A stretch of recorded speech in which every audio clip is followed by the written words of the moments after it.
প্রকৃতির অপরূপ সৌন্দর্য, মেঘের মিষ্টি ছোঁয়া আর সূর্যোদয়ের সময় কাঞ্চনজঙ্ঘার শৃঙ্গের সোনালি আলোর খেলা। আর একধারে পাইনের সারি কোথাও মেঘেদের সাথে ছোঁয়াছুঁই খেলছে, কোথাও বা সূর্যের আলো উঁকি মারছে।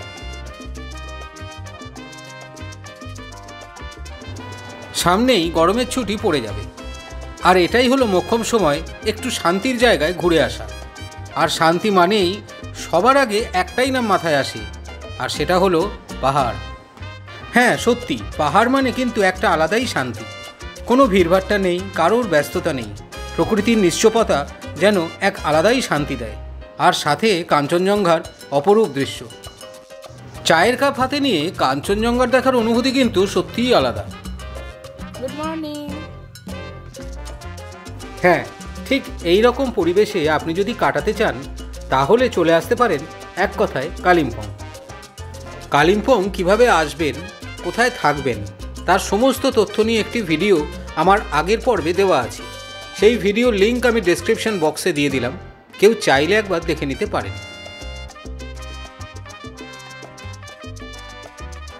আমাদের আজকের রাত্রিযাপনের ঠিকানায় ইকোটেল কালিম্পং হোটেল। এই হোটেলটি একদম মেন রোডের ওপরে।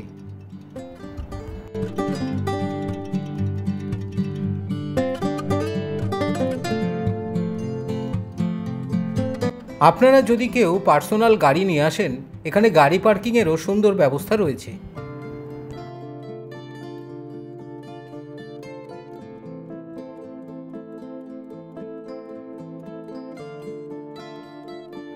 আসুন তাহলে ভেতরে ঢোকা যাক। ঢুকেই প্রথমে রয়েছে রিসেপশন এরিয়া। এটা কিন্তু রিসেপশন কাম ওয়েটিং রুম। যদিও এটা হোটেল, কিন্তু এখানে ফুডিং লজিং অ্যাভেলেবেল। এই রিসেপশন এরিয়াটা বেশ বড়, সুন্দর করে সাজানো, আর বেশ সুন্দর সিটিং অ্যারেঞ্জমেন্ট রয়েছে। এখানে একজনের পরিচয়পত্র দেখিয়ে চেক ইন করতে হয়। রিসেপশনের পাশ দিয়েই সিঁড়ি উঠে গেছে। ফার্স্ট ফ্লোর হলো এনাদের রেসিডেন্সিয়াল পারপাস, আর সেকেন্ড আর থার্ড ফ্লোর হলো গেস্টস পারপাস। সেকেন্ড ফ্লোরে 4টে রুম রয়েছে, থার্ড ফ্লোরেও সেম 4টে রুম রয়েছে। আমরা ছিলাম সেকেন্ড ফ্লোরে। আসুন রুমগুলো একটু দেখে নেওয়া যাক।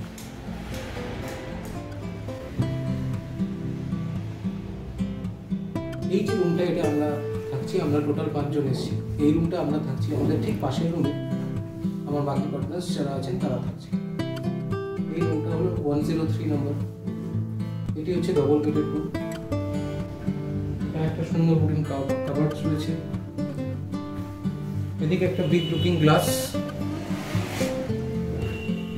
গ্লাসের অ্যাটাচড একটা টেবিলস রয়েছে, ড্রয়ার্স আছে, আপনারা প্রয়োজন মতো এটা ইউজ করতে পারেন। একটা টিভি রয়েছে, কেটল রয়েছে। এখানে জলের বোতল, 2টো গ্লাস এবং 2টো চায়ের কাপও দেওয়া রয়েছে। এখানে চায়ের বিভিন্ন কমপ্লিমেন্টারি জিনিস রয়েছে, আপনারা প্রয়োজন মতো এটা বানিয়ে আপনারা। এই হচ্ছে হোয়াইট স্পেসেস উইন্ডো, ঘরের অ্যাটাচড। সামনেই একটি টি টেবিল, ঠিক উইন্ডোর সামনে একটা টি টেবিল, 2টো চেয়ার রয়েছে। Sitting arrangement is very nice. আর এই বাইরের জাস্ট ভিউটা, একদম বিছানা থেকে স্ট্রেটও একটা ভিউ আপনারা পেয়ে যাবেন। অপূর্ব সুন্দর, মানে বলার কোনো ভাষা নেই। এখানে একটি সুন্দর কাবার্ড রয়েছে, আপনারা আপনাদের প্রয়োজন মতো এটা ইউজ করতে পারেন। একটু দেখে নিন। সমস্ত ফ্যাসিলিটিস রয়েছে, খুব পরিষ্কার পরিচ্ছন্ন, বেশ স্পেসিয়াস, সবকিছু রয়েছে। ওয়াশ বেসিন, গিজার, কমোড সবকিছু অ্যাভেলেবল। সিসিটিভি ক্যামেরা থাকার জন্য এখানে নিরাপত্তা নিয়ে কোনো সমস্যা নেই। ব্যালকনি থেকে একবার বাইরের ভিউটা দেখুন, সত্যিই অসাধারণ। It is really fabulous. Weather যদি ক্লিয়ার থাকে তাহলে এখান থেকে পরিষ্কারভাবে কাঞ্চনজঙ্ঘার ভিউ পাওয়া যায়।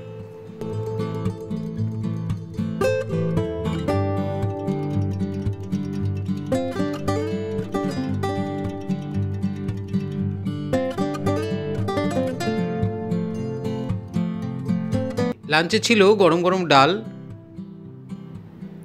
গরম ভাত আমরা মাটন কিনে দিয়েছিলাম, আমাদের রিকোয়েস্টে ওনারা মাটন আমাদের জন্য বানিয়ে দিয়েছিলেন। স্যালাডস, পাঁপড় ভাজা এবং আলু ভাজা। লাঞ্চ সেরে একটু রেস্ট নিয়ে আমরা বেরিয়ে পড়লাম কালিম্পং মার্কেটে কিছু কেনাকাটা করতে। এই কালিম্পং মার্কেটে রয়েছে প্রচুর দোকান, প্রিয়জনকে দেবার মতো প্রচুর গিফট আইটেম অথবা নিজেদের প্রয়োজন মতো পছন্দ করে এখান থেকে আপনারা মার্কেটিং করতে পারেন। কালিম্পংয়ের সাইট সিইংয়ে প্রথমেই আসে দুরপিন মনেস্ট্রি। কালিম্পং মিলিটারি স্টেশনের ভেতর দিয়েই পৌঁছতে হবে এই মনেস্ট্রিতে। এই মনেস্ট্রি দুরপিন পাহাড়ে অবস্থিত। এই মিলিটারি স্টেশনটি যেহেতু মিলিটারিদের আন্ডারে, তাই এই স্টেশনটি খুব সুসজ্জিত এবং পরিষ্কার পরিচ্ছন্ন।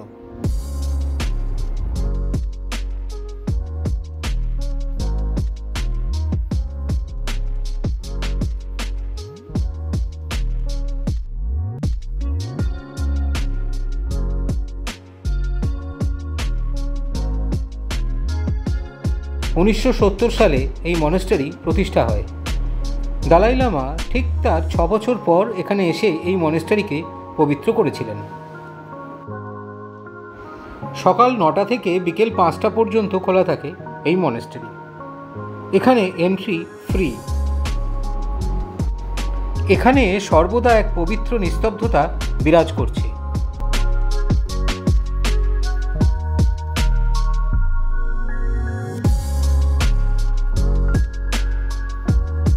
এই মনেস্ট্রিকে জাংঢোক পালরি মনেস্ট্রিও বলা হয়ে থাকে।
আমাদের পরবর্তী সাইট সিইং হলো মর্গান হাউস। ইতিহাস আর আদিভৌতিক মিথ নিয়ে আজও আকর্ষণের কেন্দ্র কালিম্পংয়ের এই Morgan house. Mister and Mrs Morgan 1930 সালে এই মর্গান হাউস তৈরি করেন। শুধু ভূতের ভয় এখানকার ইউএসপি নয়, ব্রিটিশ স্থাপত্যে তৈরি লন্ডন স্কটল্যান্ডের অনুকরণে তৈরি কান্ট্রি সাইড সাহেবি বাংলো। ভেতরটা ঝাঁ চকচকে হলেও পুরনো আকর্ষণ বজায় রাখতেই বাইরের চেহারা কিন্তু বদল করা হয়নি। 1975 সাল থেকে এই Morgan house Paschimbanga tourism development কর্পোরেশনের হাতে তুলে দেওয়া হয়।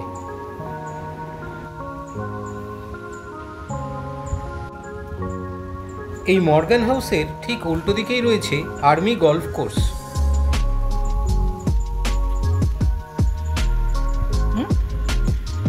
সবুজ ঘাসে মোড়া এই গলফ কোর্স কিন্তু অসাধারণ একটি জায়গা। যেহেতু totally organized by the army, তাই সাধারণের প্রবেশের অনুমতি এখানে নেই।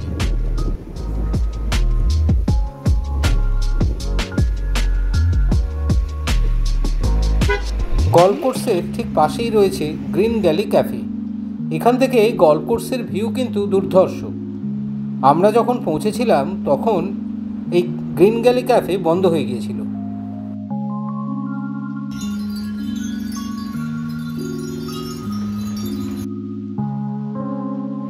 আমাদের পরবর্তী সাইট সিইং ডেলো পার্ক। এই ডেলো পার্কে এন্ট্রি ফিস জেনারেল ভিজিটারদের জন্য 20 টাকা এবং ফরেন ভিজিটার্সদের জন্য 50 টাকা। এই ডেলো পার্কে এলে প্যারাগ্লাইডিংও করতে পারবেন। প্যারাগ্লাইডিংয়ের জন্য খরচা পড়ে 3500 টাকা। কালিম্পংয়ের উত্তর পূর্বে ডেলো পাহাড়ের উপর অবস্থিত এই ডেলো পার্ক। এটি শহরের সর্বোচ্চ পয়েন্ট। এর উচ্চতা 1704 মিটার। এই পার্ক খোলা থাকে সকাল 9টা থেকে সন্ধে 6টা পর্যন্ত। সঙ্গে যদি ছোট বাচ্চা থাকে তাদের মনোরঞ্জনের ব্যবস্থাও রয়েছে এই পার্কে।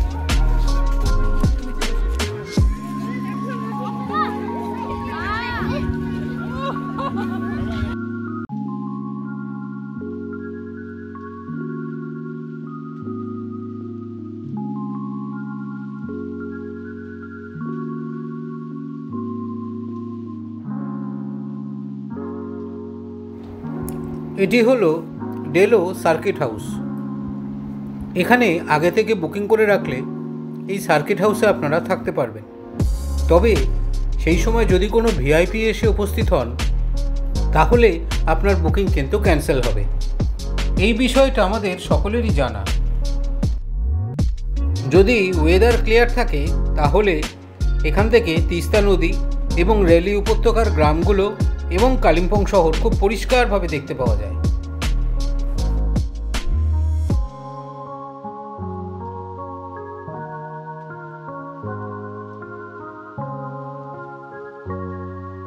এখানে ট্র্যাডিশনাল ড্রেস পরেও ফটো তুলতে পারেন। শুধু ড্রেস 50 টাকা, আর ছাতা নিলে আরও 50 টাকা।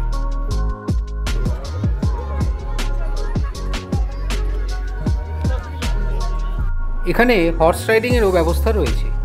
রাইডিং চার্জ 50 টাকা পার রাউন্ড। মোটামুটি 3 থেকে 4 মিনিট সময় লাগে। চাইলে আপনারাও টুকটাক মার্কেটিং এখান থেকে করে নিতে পারবেন। পার্কের মধ্যে সেই ব্যবস্থাও রয়েছে।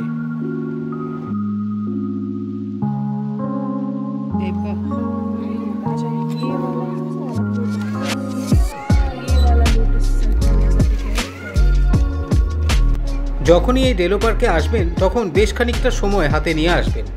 কালিম্পং এলে অবশ্যই ডেলো পার্ক কিন্তু মিস করবেন না।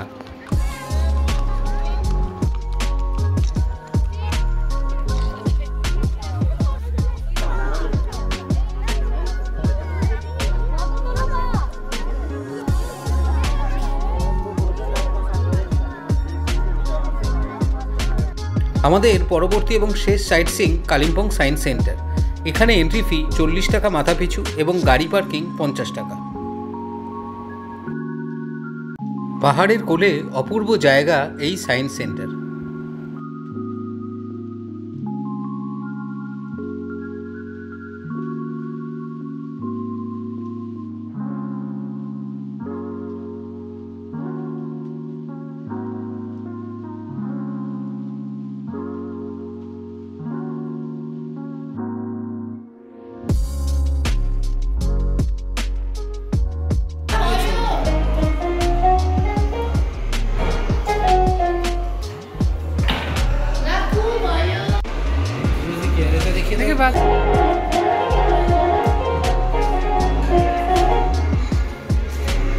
ছোট বড় সকলেই এখানে এসে এই জায়গাটি খুব ভালোভাবে উপভোগ করতে পারবেন। এখানে মেন ব্যাপারটাই হলো বিজ্ঞান। এই বিজ্ঞানকে কেন্দ্র করে এখানে প্রচুর সায়েন্স ফিকশন ডেমনস্ট্রেট করা রয়েছে।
তুই দেখ এখানে দেখ না, অরিন্দম আসছে পুরো দেখাবে, দেখ।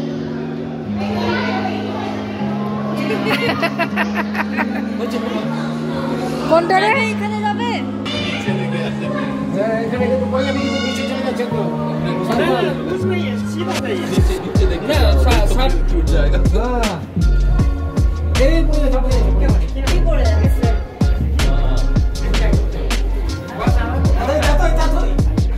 ওহো, আচ্ছা আচ্ছা, ব্যাপারটা এরকম। ভুলভুলাইয়া, ভুলভুলাইয়া।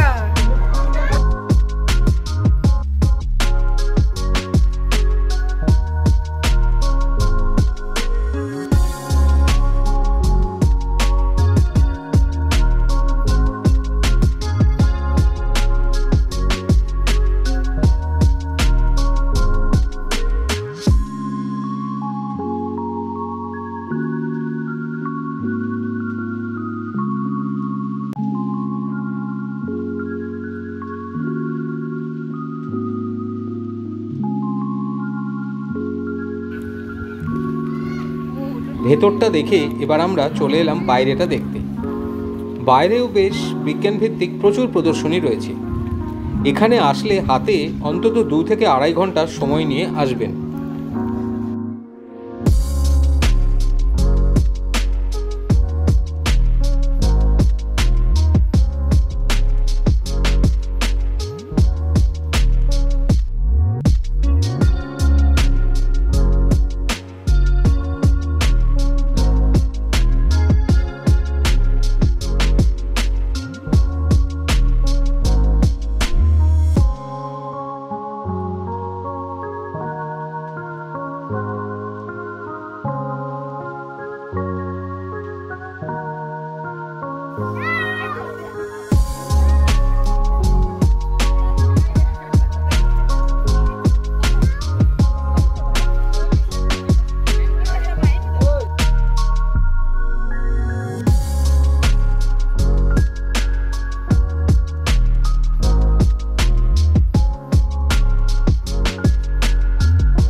এখান থেকেও দেখলাম প্রচুর মানুষকে প্যারাগ্লাইডিং করতে।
এই সাইট সিইং ছাড়াও আরও অনেক সাইট সিইং রয়েছে, সেগুলোর নাম আমি স্ক্রিনে দিয়ে দিলাম।